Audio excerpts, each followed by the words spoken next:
Hello YouTubers, welcome back to some more Dominions 5. We are going to be running another Blitz in Dominions 5 here with the same group of people that we were playing with in the previous series. And first of all, I want to just talk about the logistics, because we are doing it on a stream this Saturday. It's going to be, the whole Blitz is going to be streamed this Saturday at 1300 hours GMT plus 1. I'm going to put it in the description down below so you can see it in writing. So here I'm going to be talking about the whole pretender design and sort of the intricacies of the nation that we'll be playing. We're playing on Dominions Enhanced, of course. And let's see, I don't know if it's going to be a good format for Dominions 5 at all, the streaming format. I'm interested in trying it out, and I hope you guys will enjoy it.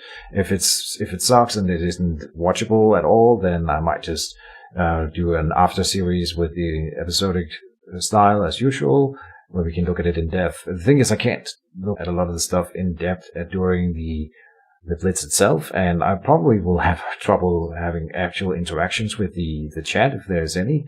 So it's just some things to keep in mind. It's just something I want to try out. So let's see. We are going to be playing as Relay in this Blitz here in our Dominions Enhanced. I think I already said that. All right, and I'm uploading this in advance so that you guys can get acquainted with what I'm doing before I start the stream. But of course, the actual players are not allowed to watch this strategy guide, or whatever you want to call it, nation overview, because I'm going to be talking about my strategy for the whole Blitz, and then that will be cheating. So if you do play in this Blitz and you are listening to this before Saturday, then Cthulhu will eat your soul, and then that's it. And of course, I know when I'm streaming it, and the other players will be able to watch it if they absolutely want to.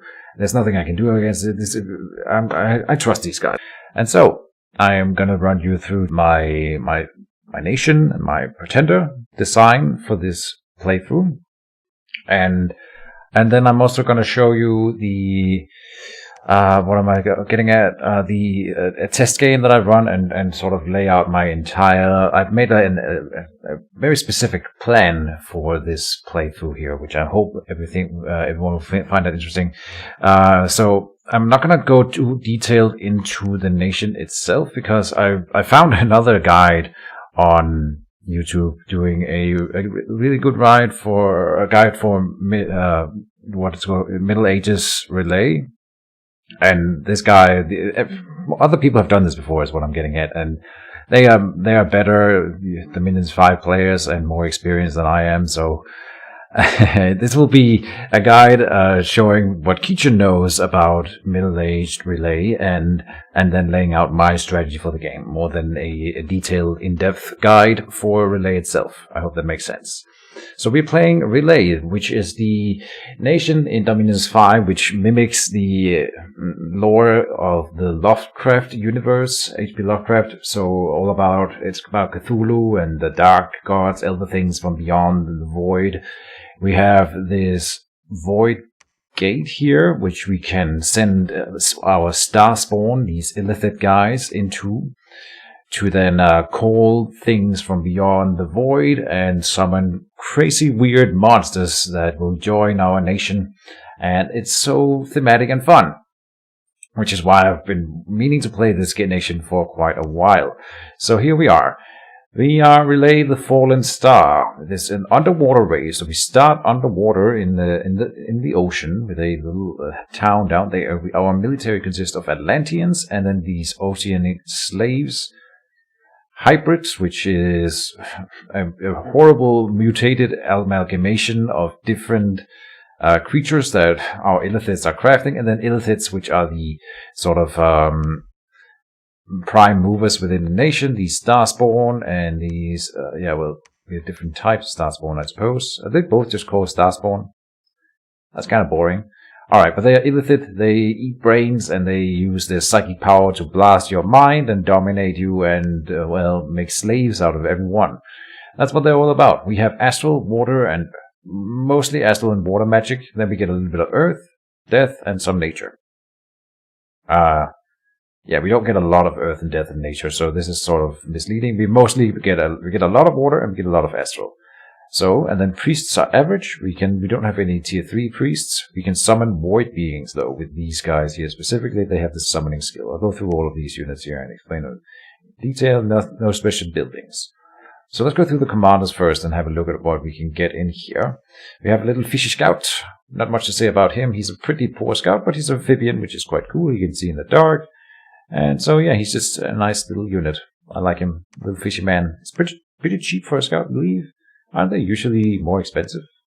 Just out of curiosity, like a scout? No, it's always 25. Alright. Oh, did I misclick here? Yes. Relay, 4 star. Alright, so a little fishy scout, that's it. We have Traitor Princess, which is like a heavily armored general unit, which is really kind of cool. Got a meteorite trident, hits really hard. I suppose you can thug a little bit with them. I've never recruited one of them in any of my test games, so there's not much to say about him. He's the best way we get leadership, but most of our units that we will be getting are magic units, and so he can't lead any of them. These would be for leading mundane armies, and I suppose they can be a little bit thuggy if we absolutely need that kind of thing. Then we have Illithid Lords, which is we start with one of these, and this will be our prophet, which is just fine. He's got high protection, decent hit points, so he's a good little prophet chassis. He won't just die to a random arrow or something like that. He comes in with Mind Blast, but really the one we recruit will then be using his priestly spells mostly. We don't recruit one, I suppose. We just get one at the start, and I've never recruited one. I think I have maybe recruited one at one point. But he doesn't have good leadership like the other leaders, so you don't use him for leading normal armies necessarily. I mean, you can, but then you would want the other guy. And then this guy can at least lead some magic units, which is quite nice. He's a taskmaster, so he's better at leaving slaves if you ever want to use any of them. Anything else? No. Alright. Slave Priests is the lowest tier priest we get. It's just a level 1 priest, but he is a slave, and he's sacred, so he is pretty damn cheap in upkeep cost, which is quite nice. And what was my point here? He's amphibian, so we can use him to build temples and spread dominion if we need it, stuff like that. Not a bad priest all around, all things considered. And then the Star Child is our first real mage. It's a really, really good one because it's a cheap one. He is 48 gold for 7 research ability, 1 astral. They are stealthy, which is quite nice. Wait. Star Child. Interesting. Now this one's an assassin, huh? Yeah, I thought this would be the assassin. Maybe I'm messing these up. I'm pretty sure these guys are the ones we recruit underwater, and they are the assassin type. So this is kind of misleading. Maybe I'm wrong about that, but at least they are stealthy, and at least one of the versions of him has the assassin ability. So they can drop into assassinations and drop like you can give them some good items or something that spawns a unit, then they mind blast the opponent while your free spawn units might run forward and kill somebody, like a water elemental item. I've never really used that strategy, but in theory, if someone is sieging my fort, I could use, I would usually have a bunch of these inside the fort, and we could assassinate out and take out a bunch of commanders with a bit of luck. That's a really, really interesting strategy. And they are primary cheap researchers. Next in line is the Slave Mage, which is a really great mage, because he is a slave, so he is really, really cheap. He is more expensive than the smaller guy, but for 13 research for 70 gold, it's a little bit more expensive than the Star Child here in pure cost, and also the upfront money cost is way higher. So the Star Childs are better for cheap research, but you get more research points out of this one for the same amount of recruitment points, and this guy is a significantly better battle mage. He comes in with 1 of 4 random paths, and so can get up to water level 3, and he has Astral 1 and then 1 other thing, which is quite nice. Water alone is a really good combat magic, I find, and then the Astral is never bad. I use them a lot as side searchers, especially when they random into nature, which is our only nature axis. And then we have an earth here, which is also quite nice. So I use these a lot, both for leading armies. Not a leading armies. They can transport units around, both magic and normal units, and they're good battle mages. So I use them a lot. Next up in line is the Starspawn. Starspawn are our higher tier priests at level 2. They come in with 1 astral and then 1 random magic skill, so they can go to 2 astral, or they can have the death, earth, and water extra, which is quite nice. So there's not much to say about this guy. He isn't that great, but he's the only guy we can recruit who has the summoning skill. A high summoning skill increases the chance of summoning powerful monsters from the Void Gate in relay. A summoner will get about 1 skill point per successful summoning. So, of course, we are going to be using this mechanic. So let me talk about the Void Gate here, I suppose, now that we're talking about this guy. The Void Gate. You enter to summon void creatures. And this comes with a risk. Basically, any commander, I believe any commander can do it. Then you have a die roll that is based on your summoning skill. I don't know the exact die roll mechanics, but the higher summoning skill, the better units you have a chance of summoning, and I suppose the lower chance... I don't think it's actually lowers the chance that he dies. There is a lot of bad stuff that can happen to your guy who walks into the Void Gate, and so you don't want to do it with your pretender. You can, but you shouldn't. And that's all we really can say about these guys. Of course, I'm going to be using this mechanic all the time, and so I usually have 1 Starspawn in the capital doing that, and then I always recruit an extra one so that if a Starspawn dies during a turn, I can then immediately set the next Starspawn to start walking into the Void Gate, and we always have them continually running. They get to increase the summoning skill per successful summoning if they're lucky, and they can get more than 1, I think. And once you hit 10 on a summoning skill, they get really, really, really powerful summons. They can lock into the powerful summons at a lower skill level, but once you get about 10, that's where stuff gets really crazy and good. So we want to get them high, and I've sort of gotten into a new strategy where I actually put items on them and put bodyguards on them so that they can survive these small battles that sometimes resolve from entering the Void Gate. That really gives a lot of value back. So that's really cool. I love this mechanic, and this is why I play Relay. So that's the only thing you use them for. You do have to send some of them out to build temples a little bit at the start, so you can use them for that too. But they are primarily for the Void Gate. Next in line is the big baddie, the Starspawn, the 4 recruitment point mage, big mage with Astral 3, Water 1, and then 2 randoms, and a chance of a 3rd random. You can basically go all the way to Astral 6 if you're like insanely lucky, but 4 is pretty common, and 5 I've seen.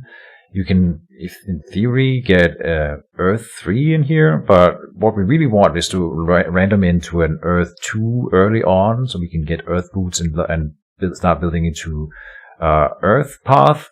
That's rare, unfortunately, but I usually get it around turn 20-ish or so, and same for Death.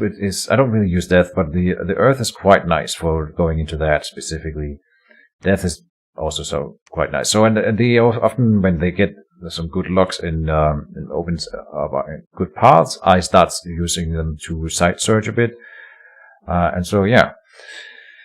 They are hella expensive in their upkeep cost to research ability, so they are not primary researchers.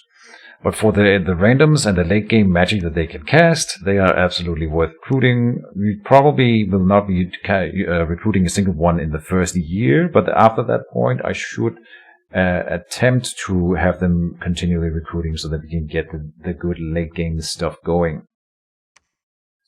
Hybrid Commander, so we have 2 units here that can only be recruited in land forts, coastal forts. A lot of these units here can only be recruited below the sea.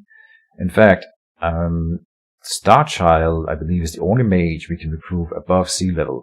Then the Illithid Lord and the Traitor Prince, I believe we are allowed to do. And then we don't even get this guy. We get this guy over here, the Hybrid Commander, instead.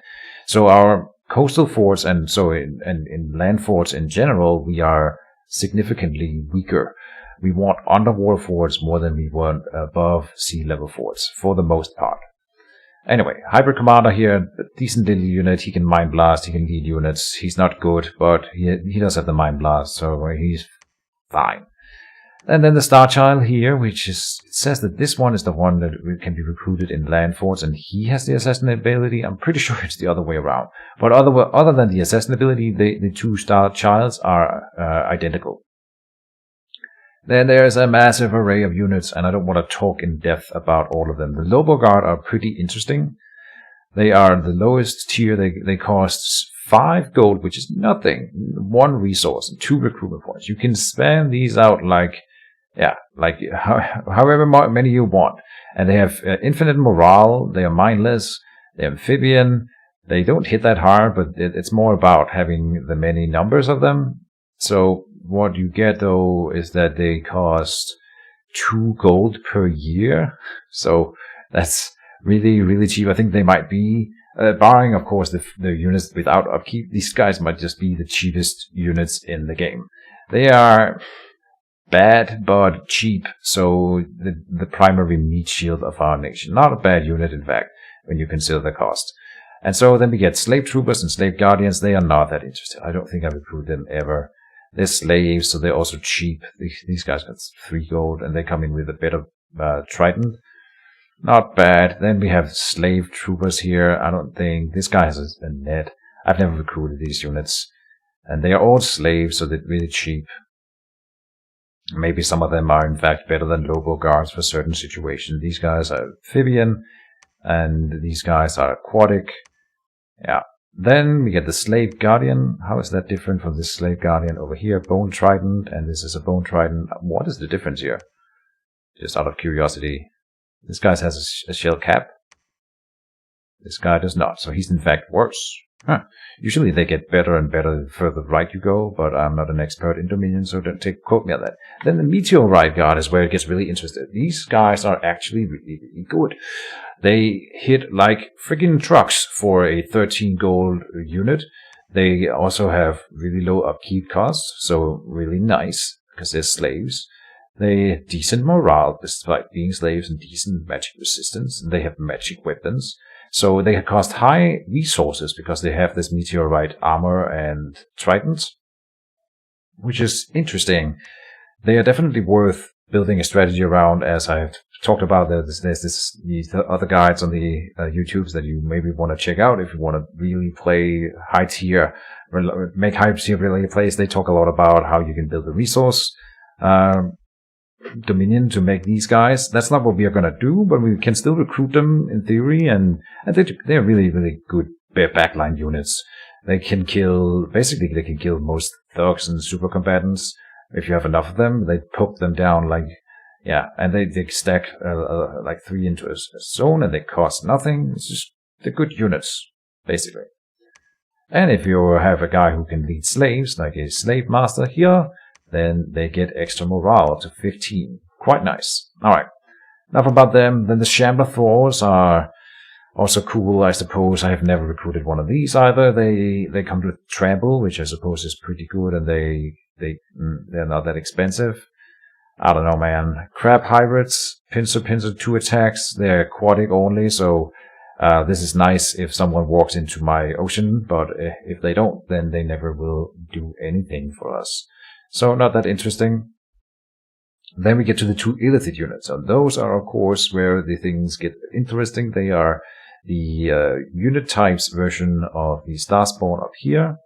So the first one is the Illithid, which has a Mind Blast ability. So they are basically like archers, except they don't shoot projectiles. They attack you with their mind.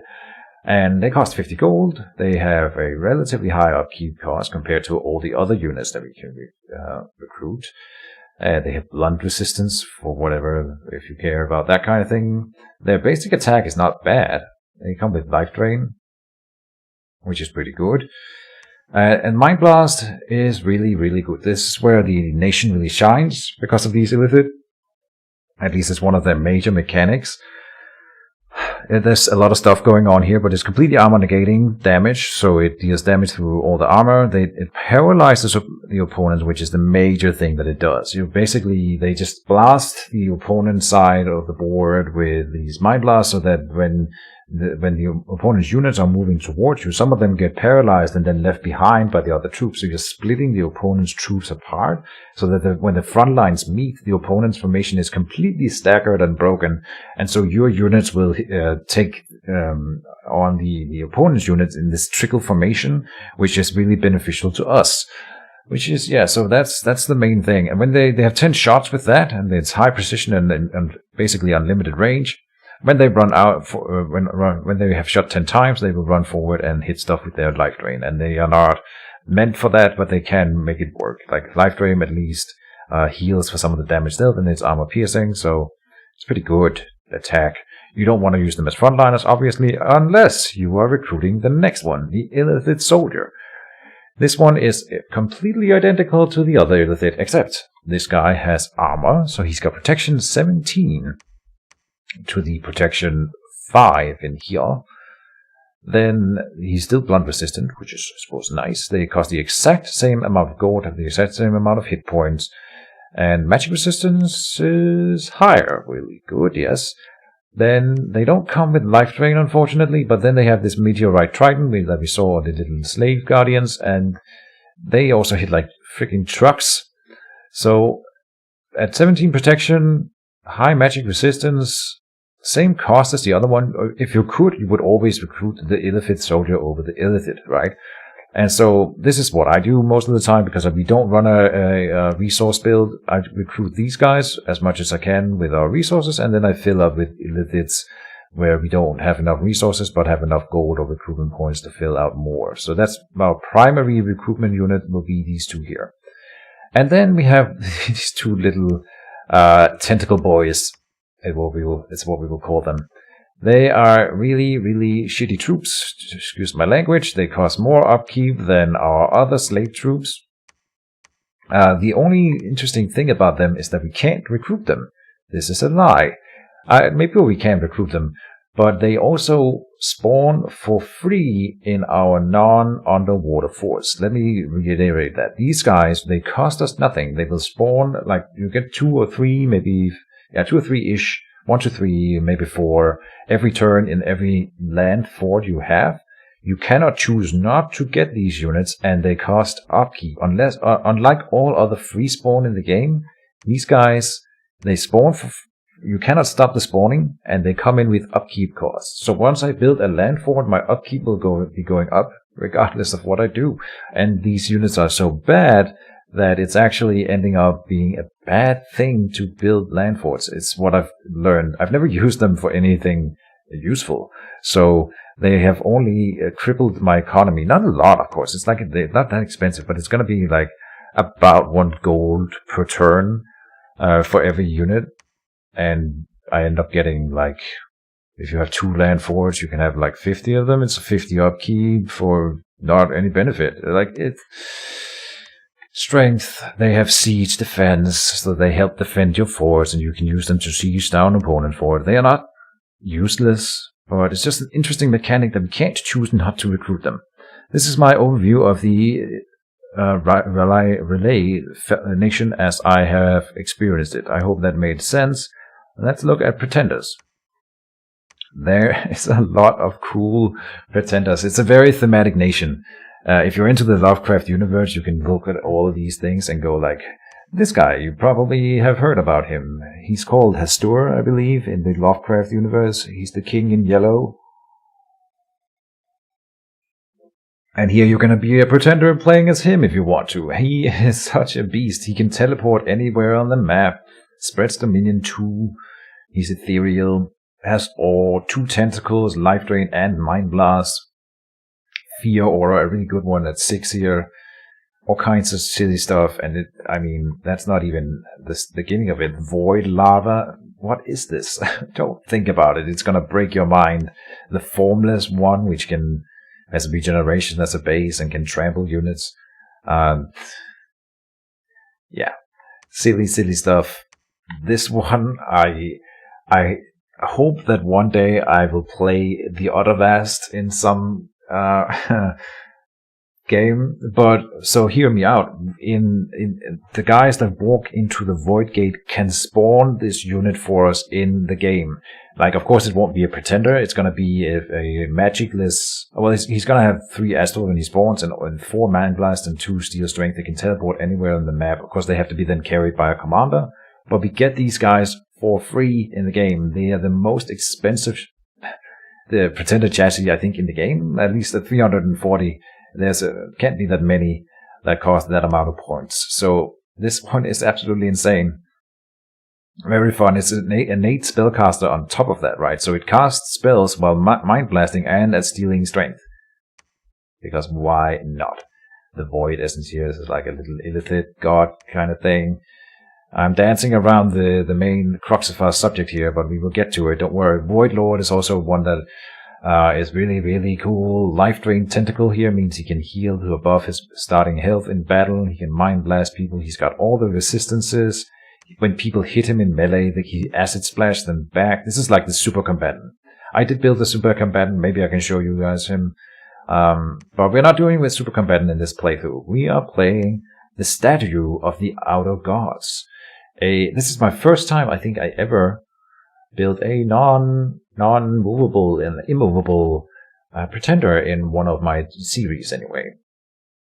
And there's a very specific reason that we are doing this. Oh yeah, something I didn't talk about in the nation overview at all is that if we look at it, we have these high tier units here, but something might spring into the eyes of the observant viewer, which is that none of these units here are sacred. So we have the Starspawn are sacred, and our little slave priest here is sacred. I believe that's it. Yes. So you think, okay, well, we are obviously not going for a blessed strategy. But then you learn that the units that come out of the Void Gate, I will show you some of these in my test game here that we are going to show in a second. They are all sacred? I think they are all sacred, yeah. So you do get sacred units for free. And this guy up here has Dominion Master Summoner. Like he comes in with a few magic paths and stuff. But then he's got Dominion Summoner, and the stronger his Dominion is in the province where we have him, or it, the stronger units and the more units we get, and they are all sacred. So I'm in fact building a pretty strong blessed strategy, which is interesting, I hope, at the very least. I'm gonna go and show you guys my pretender now. Here we have it. We have Revelation, Premonition, and Dreamer, and Thing up here. I also have built NC here. That's an old one, and we're not going to talk about him right now. Revelation, Premonition, and Dreamer. I went through a little bit of a testing run with these three guys. I want them to be at 8 Dominion to spawn their maximum amount of... Like we could go to 10, but 8 is expensive enough. This is an Awake Pretender. He comes in ready to go with a high strong Bless and high magic drain, but then tanking most other... maybe not. We're tanking Order Turmoil. We don't need that to be high, and we're tanking Misfortune. So my Dominion is not going to be somewhere people want to be at all. Like, it's going to be riddled with bad events and lots of them. Fun stuff. We do have positive growth. And this one is with positive productivity, so that we can build the little meteoroid guards. And then we have positive research, which is important. Winter's Gift here. We have the Jotunheim in the playthrough. I should show you guys what nations are in the game. I will do that in the test game, don't worry. Arcane Finesse is interesting because it can boost your natural attacks, like Blessed Mages and Priests, which means the Mind Blasting, if you could get that onto your Illithids, but you can't. So it's not a good idea to get this one. Then Undying and Resilient. Undying, because a lot of our sacred spawns have regeneration as a base, and so Undying will let them live for longer, and then Resilient again to heal more. It's kind of the idea here. And then Strength of the Flesh for more strength, because they also heal with the melee attack that heals steal life drain attacks. And so this was my first iteration of that. Then came Premonition with 1 lower Dominion. Now we are building with Frost weapons, but then Jotunheim was added to the game, so I think then I decided not. But here we have Regeneration into the Bless as well. And that then went on. Here we tanked down into Sloth in order to get more magic paths on the Pretender. I also am going for a pretty high research ability, and we'll talk about why soon. Dreamer then is at 49 research. We get 8 Dominion again, tanking Sloth. We are now going full on heat because there's Jotunheim in the game. And let's see here. We have minor cold resistance for that very reason, and then defense skill for our sacred units, minor magic resistance, and arcane finesse again. Oh, maybe I should get rid of this. Maybe we need to build a different version. I don't want Arcane Finesse. Interesting. Maybe I messed up. I'm not sure. What else would you get in Astral? It's been a while since I built this version of Premonition here. Let me have a look at that again. Let's try to build a new one. Maybe I'll do it at the end here. Now I'm going to show you what I've done with the current version first. We might want to get rid of that. I didn't realize we still had that Arcane Finesse in here. We have Undying though, so we can go into -6 HP on our guys. Death 3 and Blood 3 allows me to enable these 2 sorcery traits without going to 4 in either of them. And that gives a Strength of the Flesh here, which means my blessed units will hit harder, which is important for killing super combatants, which I'm expecting to see in this game. And Regeneration, which makes them stay alive, which is a really good thing. Yeah, not a bad idea. The Arcane Finesse is interesting. Let me show you then my test game. Oh, we can look at Thing real quick. This is the super combatant build where he's awake and can go out and expand in turn 1 with productivity here, but low stats all around. He can solo provinces even in turn 1 with a bit of, unless you're really unlucky. Underwater provinces at least is relatively easy for him, and once you can see and script and run around the worst neutral provinces, then you're good, I think. So he's really strong, and this is the super combatant build, but that's not what we're doing. I really want this other one, and I'll get to why just in a second here. Now we're doing it. Going to continue old game here. And then we have test X. I have test 1, test 1, 2, and 3, and 4 is all about this nation here, and one of them testing against the Morgan Queens. We have another underwater nation, in fact. But let's just go in here and have a look at the whole thing. This is my test game in turn 40. There's a lot of stuff going on here.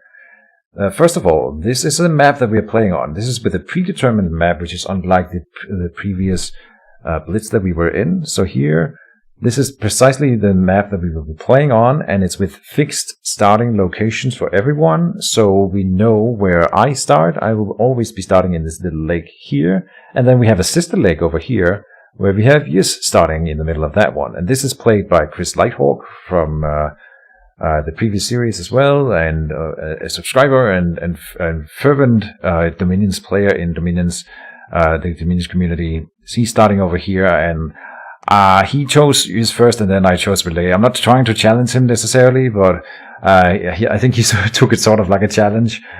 He's playing Yus, which is really interesting. They're better above water than they are below water, at least in my opinion, but they also are really good underwater. And I expect him, or at least if he wants to, I think he could rush me and kill me early on. So that's one thing. We have Yus here. Jotunheim will be starting down here.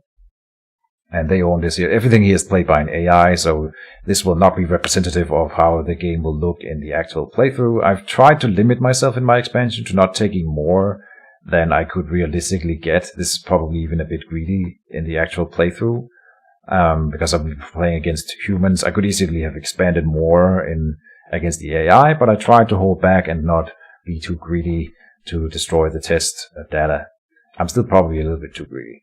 Anyway, then we have Asphodel down here in this little forest triumvirate here. They own this little ground here. So Jotunheim, Asphodel, Yus over here, then Arcocephale is here.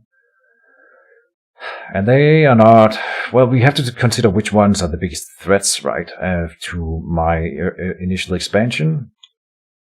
They are kind of interesting. Then there's the whole neutral province area up here. What's that all about? Well, there's this other new, relatively new, I think it's one of the newest factions in Dominions. We're playing, oh, by the way, on Dominions Enhanced again, of course. But I think this is actually a base nation. It's just a really new base nation. Here we have the Nabar. So Nabar has this thing that Dominion hides province ownership. But they are like a desert nation with Yan, Guard, and these Malika Jinn-like kind of beings with obfuscate and glamour, so that we can't see them on the world map, and they're like they like magic stuff. They might be a bad matchup for me, actually, like a really bad one. Not so sure. They also have these camel riders who starts with one falcon at the side of at the start of each battle, that represented by the little icon in here. So every time you put him into battle, he's going to spawn a bird that immediately flies to the back line. Same with, I think, some of the other units start with like these little birds. I'm not sure which ones it was. Let me find one. This guy starts with one hin, whatever that is. So they have a lot of these units that spawn bonus units at the start of a match. Maybe I'm misremembering.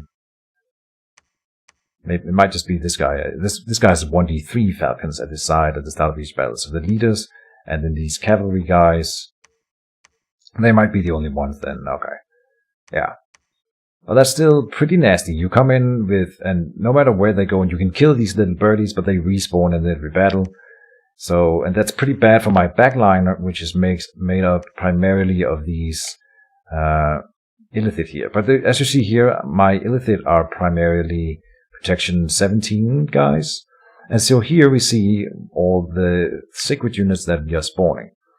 Let me have a look at the capital. There's a few things to talk about in here.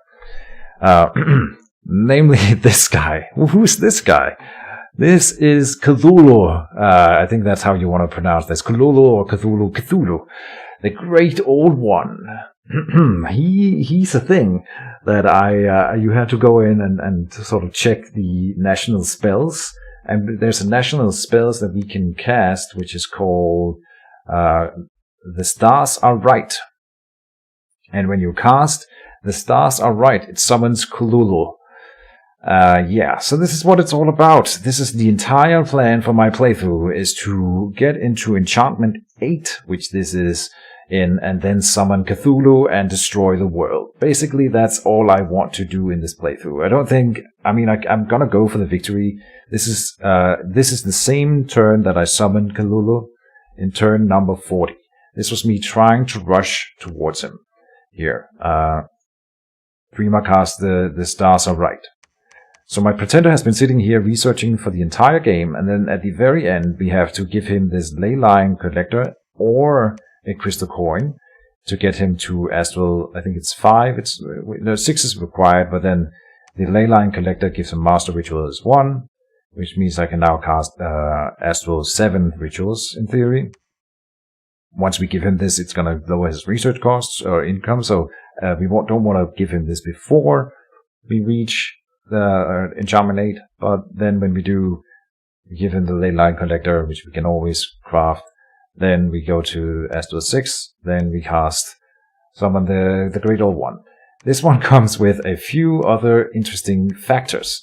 It gives us, deep in the city, I'm going to read this one out because this is what it's all about. Deep in the city of Relay lies the High Priest of the Starspawn, an eldritch monstrosity that has lain dead yet dreaming for millennia. When the stars are right once more, it will awaken and the world shall tremble. The caster uses astral magic to cause a great conjunction which will rouse the slumbering behemoth. This is a terrible omen, and great unrest will sweep the world. The awakening will cause dreams of the void to afflict the sensitive in every corner of the world, and human illithid hybrids will be born across the land.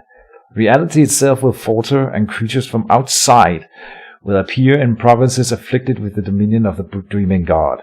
If the enchantment is ended, however, the creature will return to a long death slumber in Relay. This enchantment lasts until someone dispels it or the caster dies. So what that does, well, first of all, you get the commander when you summon cast the Stars Are Right. Then, unrest plus 30 in every province worldwide when cast. So I think that's a one-time thing. But then 10% chance of Baleful Star in every hostile province each month. And then summons Cthulhu, unique commander in a capital, who is immortal as long as the spell remains. And if it's dispelled, Cthulhu immediately returns to his slumber. So this 10% chance of Baleful Star in every hostile province each month. This is within my dominion, I think, right? At least according to the outside. Reality itself will falter, and creatures from outside will appear in provinces afflicted with the dominion of the dreaming god. That might actually not be the Baleful Star specifically. In every hostile province each month. The Baleful Star is a free spell that then is cast all the time. It's an enchantment. It is not. We are enchantment 8 here for the stars, alright. 6 astral to water. It's only going to be the pretender that can cast it. Yeah. Construction, evocation, alteration then. Baleful Star.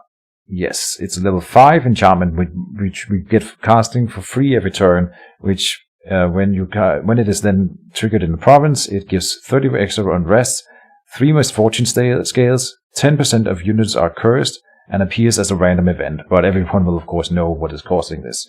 So yeah, that's gonna be blasting the entire world, at least as far as I understand the thing. So we get Cthulhu, the Great Old One. I haven't really played beyond turn 40 here, but you want to basically, we can run a turn here. I'm constructing some equipment for him. When we go to Enchantment 8, we are also casting some other globals that I'm sure you already spotted a few of. First of all, you can see that I can see the entire map, which is not something you can usually do in Dominions, but I have the Eyes of God, which my pretender has cast. It allows me to see all provinces in the world, and dominions, stuff into my own dominion can be seen in great detail, and so can discovered magic sites, but income cannot be determined exactly. All kinds of things here. Yeah. All historic records for all nations can be accessed, and everyone in the Hall of Fame can be expected. Oh, really? Is that a thing?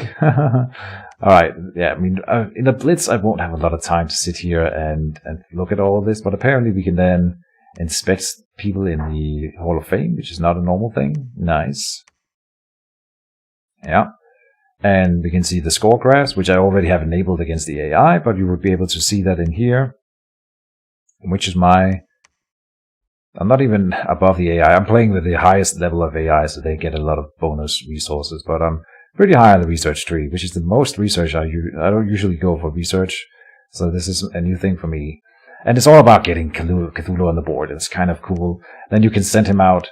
Now I've constructed a few items for him. Let's see here. He has a life drain tentacle, so you only want to give him one weapon, otherwise you override the one life drain tentacle here. Then a belt and 3 items. I forgot to make him a helmet apparently. But like this is probably the equipment that I would give him more magic resistance. So he doesn't get like destroyed by a random spell. Then a Cold Blast auto spell here with frost resistance. And then like a Girdle of Might here, which gives him reinvigoration, so he can do more stuff without being destroyed by fatigue. And then an extra good attack here. Great Mind Blast. I'm not sure what makes this one different. It's area of effect, I suppose. So it's an entire zone, or not zone, but like an entire square instead of just one target. So that's kind of cool. In here, on the way to Enchantment 8, we also find the Ghost Armada. The Ghost Armada is just, I didn't plan for this, but we can cast this one too. And so as soon as we can, we will. And it's just such a bullshit spell, and it's going to be very frustrating for the other guys in the playthrough. It's going to be fun. This creates a Ghost Armada led by the Admiral Torgrin, and makes him fight for your cause. So every turn, he will then assault first of all, every turn he will assault a coastal province. Look at how much coast there is on this map. This is coast.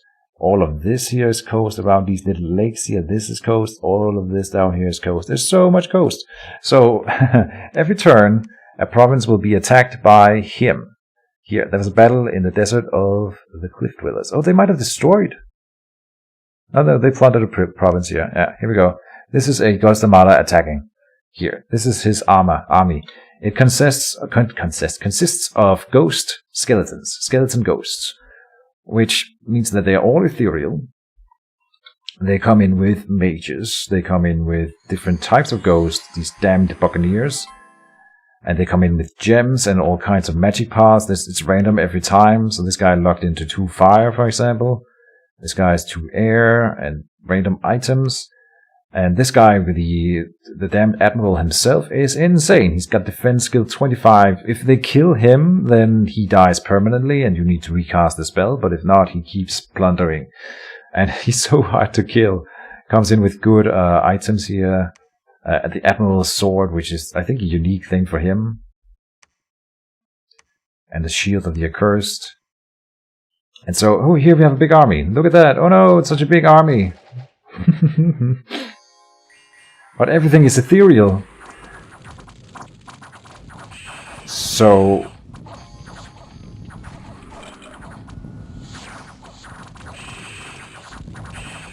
this is pretty loud.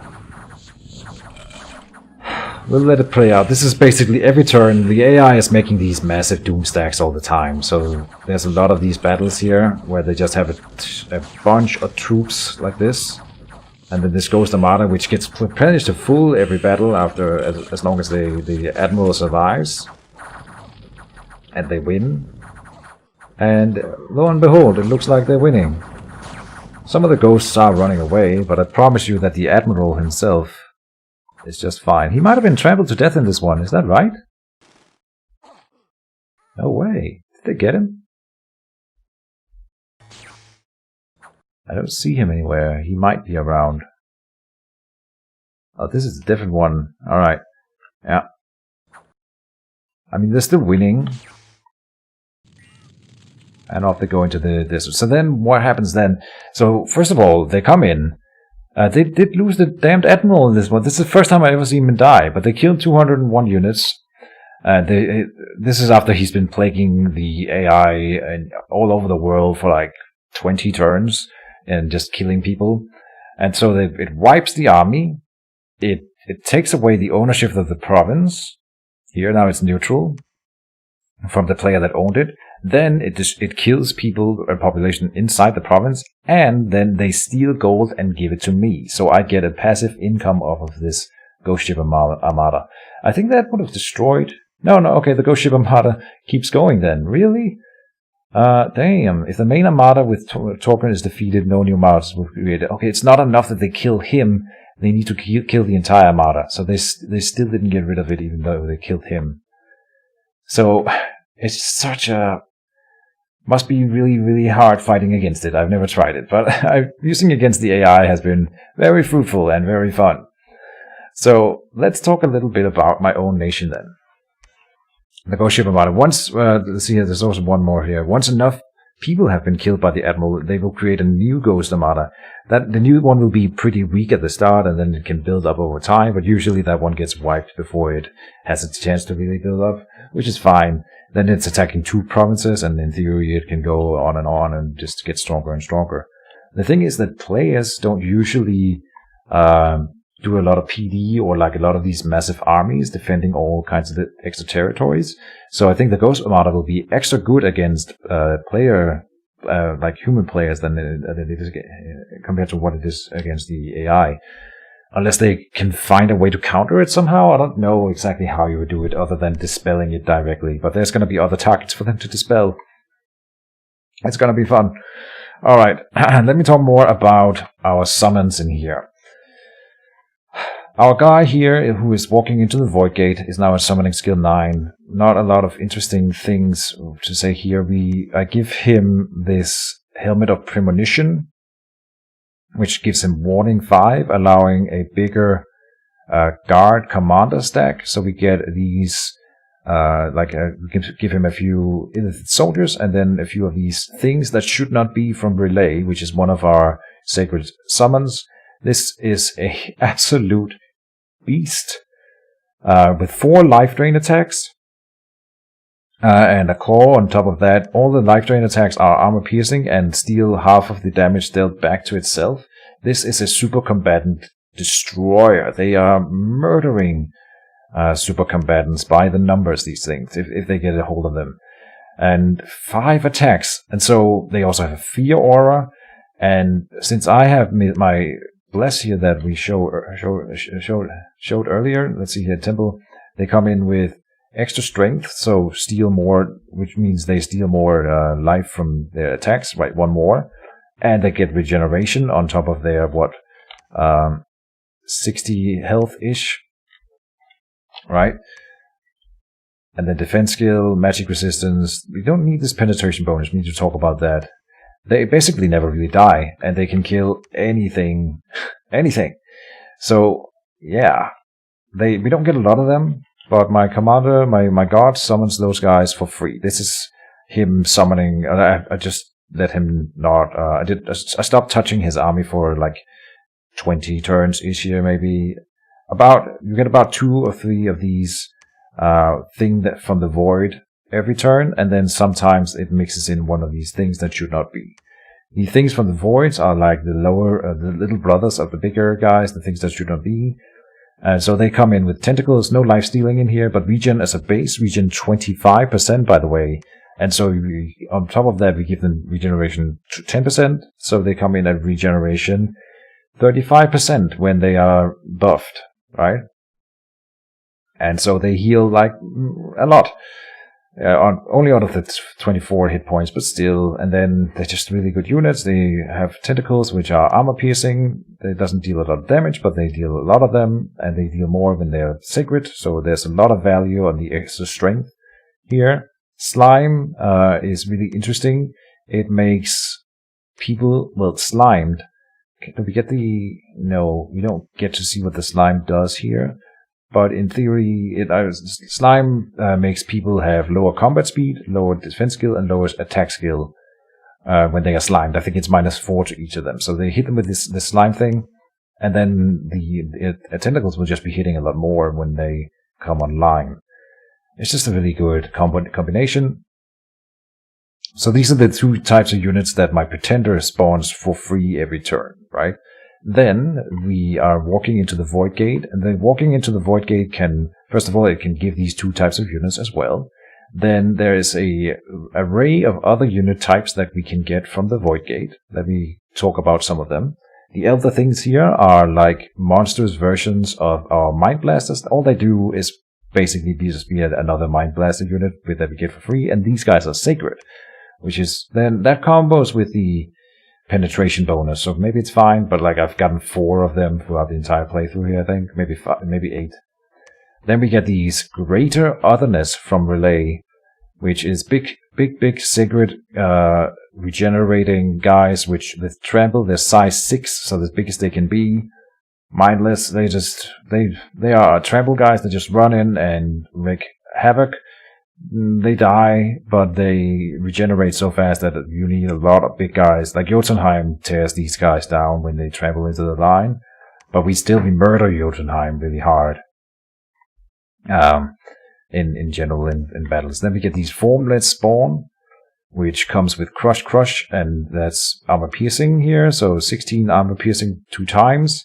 They are slash resistant, blunt resistant, and pierce resistance, which halves the damage from these types of weapons. They come in with regeneration 10, plus might 10 regeneration. So 20% regeneration in here for these Formless Spawn. They are also really, really strong. Yeah, not much else to say about them. Then there's some other types of units that are not that important. We get these Dwellers in the Deep, which are aquatic. So they can never leave my little lake here, but they are for defending my lake. Then if Ys ever wants to come down here, I would have stuff like this to help in the defense. They get Mind Blasts, so that's fine. And I mean, they're free in upkeep, so if they just sit around in the capital and protect it, it's fine. Same with this little guy here, the Thing of Many Eyes, which is amphibian, which is kind of interesting because they can never move. They are immobile. So they are basically only for defending the capital, but they come in with weakness at range 30, so you set them up close to the wall of the inner side of your castle, and then they will sit there and weaken people who are in the gate, and that's all they do. I've never seen them in combat, but in theory they are fine, they don't cost upkeep, right? Then the Shockerboth, I'm gonna get to them, because they're a different kind of unit. Let me just see if we can find out. Yeah, here's another one. This is the only commander type I've seen spawn out of the Void Gate. We got this one for free at 0 upkeep cost. I think I got him in like turn 15 or something in this playthrough. And this is the only commander I've gotten in these 40 turns. But man, this guy is good. This is a way into air magic, so I'm using him to forge owl quills for extra research. He's got double Mind Blast. He can teleport anywhere on the map, come in with Astral 4 and throw down some boosted spells. He's also sacred. Amazing unit, commander. I have used him in a battle here, but otherwise he's been sitting around researching. Every fort I have is just recruiting these Star Children for then more research, more cheap research. That's all I've been doing. So it's not a good strategy for winning the game, but I cannot not summon Cthulhu like that. That's the only thing I want to do. So I hope it's going to be fun, and I hope I get to do it. In turn 41 here, and it's 40. I did in late 30s in one of the other tests. It's going to be tricky, especially in a Blitz. I'm going to be playing the really passive game, and so I'm hoping that it will make me allow me to get away with it, and then the other guys will leave me alone, and then I destroy the world. So it's not going to be a winning strategy, and if someone rushes me with Is runs over here and rushes me with a super combatant or something, we might not ever get there, but I'm gonna have to try. And so let me see if there's any other units here. Here we have this free spawn here, hybrids that we get for free, which is silly. We're getting those in all of our coastal forts here, up here, and over here. So here I'm using them for patrolling in this province, the Evergreen Forest, because in here we there must be like an unrest site here. So I've just been using them to patrol in here, which means I make more money. And I haven't really fought the AI anywhere, but apparently Yus is attacking me now here. Yeah. Which is fine. Jotunheim is already destroyed. We're not going to be really playing here. One thing to note about Nabar, now that I think about it, is that their capital is in here, but whatever province they own and the Dominion effects, they shuffle the names around, so you can't tell where they live. But we know from the start that they live here. Alright. And Cetis is somewhere on the map as well, by the way. Cetis is there. They're the ones that are farthest away from me, which is kind of sad, because as far as I understand, the Illithids are pretty good against Cetis and Asphodel, because a lot of their units are mindless, so my Illithids won't target the units, the chaff. They cannot. And so they target the enemy commanders and basically blast them to death, which is really cool. We are also good against Jotunheim because they have few but really strong units, but they have the same sort of mental strength that most normal units have. So if you stun one big guy, it's better than stunning 1 out of 3 normal-sized guys, like against Archisophail, for example, who has normal-sized human troops. It's better to stun 1 giant than 1 human, as you might think, right? So, in general, my Mind Blasters are better against larger unit types because of that. So we counter Jotunheim, we counter Asphodel because of the mindless units, and we counter Cetis. We do not, I think, as Archisophail might be my worst land matchup. They come in with a lot of, I've played them a lot, so they come in with a lot of mages that can do all kinds of things, and that could be pretty bad. Yeah, and the High Astral here, I'm not sure about it. I'm not sure that they necessarily counter me, but I think we would have trouble with them. And then Yus. I think Yus is probably my worst one. It might also be Nabar. I'm not sure about them either. But Yus is the only one that can really challenge me in the water. And we only have this small land bridge. I'm sure Chris Lighthawk will want to own this land bridge here. I'm gonna try to use my dastardly diplomacy on him early in the playthrough. And be like, make friends of him and get an non-attraction. Or maybe like a fish versus land people kind of thing. And if he goes along with that, then we can get away with sitting in the lake and just researching the entire game. It might be a bit of a boring playthrough. I don't know. Me having the eyes of God, I can also better look around the map and be like, what's going on everywhere. We don't get to see battles everywhere because of this. Unless I have Dominion, I believe. Yeah. We get to see a battle here because I have Dominion in there. So I do want to spread my Dominion more as well. I'm not sure how I would facilitate that. And if I'm attacking anywhere, I would be going up on land in this general area. The thrones are also locked, so there'll be a throne here, one there, and one there, and the other one is right there. So, and we're doing the same thing with 4. I'm assuming we're doing the same thing with 7 level 2 thrones, and then you need 8 ascension points to win, so 4 of those thrones. So if I am going for victory, it would be, like again, there's one here, then one there, that one there. And then there's one throne there, and one up here. So they are sort of within reach, depending on who I'm up against and where they are. Look at this stack of... This is the AI doing AI things. They get more troops than anyone else. So not really representative of anything. But at this point in the game here, I'm not even sure what I do beyond turn 40. I've completely destroyed my economy at this point by summoning so many commanders and not having the upkeep or the income to really support it. And these guys here are really expensive, so are my illithid soldiers. And I don't know, man. It's not going to be a good strategy for like a longer gameplay, but I just want to do something cool within the confines of the Blitz. And we'll see how it goes. Maybe if someone wins in turn 30, well, then it's all for nothing. Then they have prevented the Cthulhu doom. And I would love to run this kind of strategy again in a bigger, like, non-Blitz game at some point, but I'm gonna try it out here and see if it works and it's fun. I think I've said everything I wanted to say now. I didn't talk about these little shoggoths. Shoggoths are, if you look in research, in construction, there is, if I move over here, we have some national spells, correct? Shoggoth Servitor and Shoggoth Horde, and then a monstrosity up here. Servitor and Horde is the same spell. Here we get more of them per cast and for a more efficient water gem cost. Number of 4 plus 1 for XD every extra level. What are they all about? They are really, really cool. They come in as these Shoggoth buds, which you think they are pretty weak. Well, they are. But they do have regeneration. Again, they're not sacred, these guys. But then they have life drain tentacles, and so they can rise above the 22 hit points that they start with. And it's not listed here, but once they reach 30 hit points, if they can manage to do that in the battle, then they will not be buds anymore. They will become Shoggoth, full-on sized Shoggoths, and they just immediately turn into this chassis instead, and then they come in with another tentacle. Same regeneration, same stats basically, but then they get higher hit points and they permanently become these Shoggoths.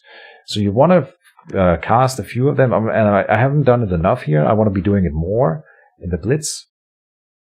And so they're just good units, and they steal strength, they drain life, they have this acid splash as well, and they slime people. They just add on to the already tentacle horror monster build that we are running. And I'm basically only using illithids as mind blasters and then whatever horrors we can throw up front. And that's it. There's not much else to say. I believe I have been around everything. It got a little bit longer than I would have liked. An entire hour just for showing you guys my strategy. I hope at least, even if I don't pull it off in the Blitz, now you have seen Cthulhu in here. I don't even know how I would use him. Like, he can go anywhere on the map, and he's Dominion's Master Summoner. Let's see here. If I just let him stand in here, we can have him do all kinds of things. We want to send him out, obviously. I just want to see what kind of units he will create if I just let him stand in here. Let's try to run a turn or two and see if he spawns any interesting units. Alright. The Admiral has plundered a new province. No big deal there. Let's see. He's not spawning any units. Alright, that's kind of disappointing. Regeneration 10 as a base, and then... Oh, he's already blessed. Alright, because he's a tier 4 priest. He's got good magic powers. Immortality 3 months. So if he dies, he comes back within 3 months, as long as the stars are right. Right? He is also, he has the summoning skill, but that's not what we want to use him for. It's not even better than the Starspawn. Fear 13. Such a beast. Let me run another turn and see if he spawns a unit, and then we could send him out and do something. I'm not even sure how I would script him. If you guys, I mean, I'm going to be uploading this video today. This should be Thursday. And so if you guys have any suggestions on what items to give him and what spells to script him with, I'm more than open to take suggestions. And this is assuming that I get to cast him at all, which I'm not sure I will. Oh, look at that. We've got a vastness from Relay for free. This is from the Sakoman's summoning was successful. 1 vastness responding to the summoning. Here you go. Now he's at summoning skill 12. Yeah, so he just spawned one of these things here that we were looking at earlier. Get this one for free. Oh, it's not a spellcaster. What am I saying? Obviously. But it's sacred, so we can give it sacred, and it's an innate spellcaster. If we can give it the... What spell is that? The nature... Gift of health, gift and awaken, no. It's in thaumaturgy, I think, unfortunately. Gift of reason. I'm pretty sure if we gift of reason him, he will unlock the arcane abilities innate in his thing. And we also kind of do want to go high in thaumaturgy, if we can, later, to get Enslaved Mind, and then, in theory, Master Enslaved. But Enslaved Mind would be the big spell to then switch into. So once I hit, it's gonna be Construction 6 is what I go for first. Then Enchantment 8, Conjuration, something. And we might switch into Conjuration if I'm attacked by Yiz, because then I can go for summoning Water Elementals as a defense strategy, but I don't want to have to do that unless it's absolutely necessary. And then we want to go with Thaumaturgy 6, which is going to be, like, at this point we are getting researched really quickly, but it's not really a viable thing. At this point in the game, turn 43, the game will be sort of ending at that point, right? Nothing here. Admiral Tolkien has now created a new undead armada thanks to his successful plundering, and he's plundering the extra gold and stuff, which is nice to see. Let's run another round. So now we have 2 undead armadas running around. We still haven't seen Mr. Cthulhu summon a single unit for me, which I'm a little bit disappointed in. Maybe he can't lead them, and then they just get put up in the reserve. That might be a thing. It doesn't look like they go up here. And he can't lead them, so they should be put down here, like Dreamer does. He might be spawning something that I'm not seeing. I don't think so, though. Anyway. Set battle spells.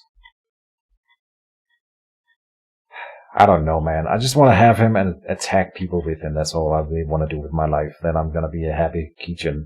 Cast Holy Avenger. Run into battle. Something like that. Thaumaturgy level 4 after 1 turn, by the way.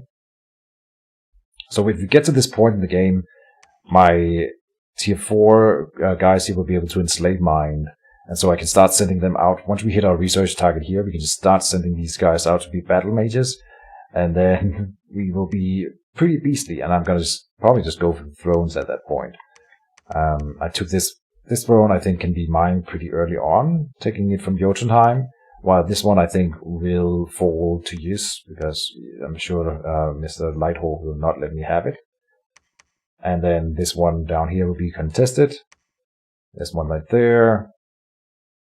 Something like that would be my way to victory, and then maybe that one up there. I don't think I can defeat Lighthawk underwater over here. At least not until turn 40-ish. It's gonna be completely dependent on the board state at this point in the game. So yeah. Now we have 2 Ghost Ship Armadas attacking. Yeah, and this smaller group. No, this is the big group. They destroyed the temple here. And the smaller group then it managed to win for once. Yeah, so now there's 2 running around. They plundered 2 provinces and looted me more gold. And this just keeps happening until the opponents do something about it. And here's Sakoman this last one was attacked by vastness. So here's a void summoning gone wrong. So we have a few helpful units in here.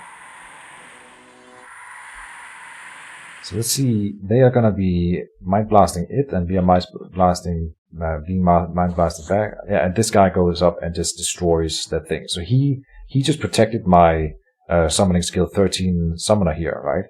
And so having this little group on him, this is something new that I've been trying out, and immediately found out why haven't I been doing that all the time. Because sometimes you just lose them, and that's a big setback from your summoning skill 13 guys. which I don't think I've had one before, but that's because now I'm protecting him, and that is absolutely worth it. Giving him luck and the helmet alone is a pretty good start. Magic resistance would be nice because they do mind blast him a lot, and we just saw. More stuff like that would be ideal. So I'm going to craft some proper equipment for those guys that use the Void Gate. And then we always have a backup standing around, ready to take over in case he does get murdered. Alright. Guys, I think I'm done talking about my Cthulhu strategy here. Let's have a good Blitz, and I hope everyone will enjoy it. It's going to be streamed, again, 1300 hours GMT +1. See you guys then, and bye-bye.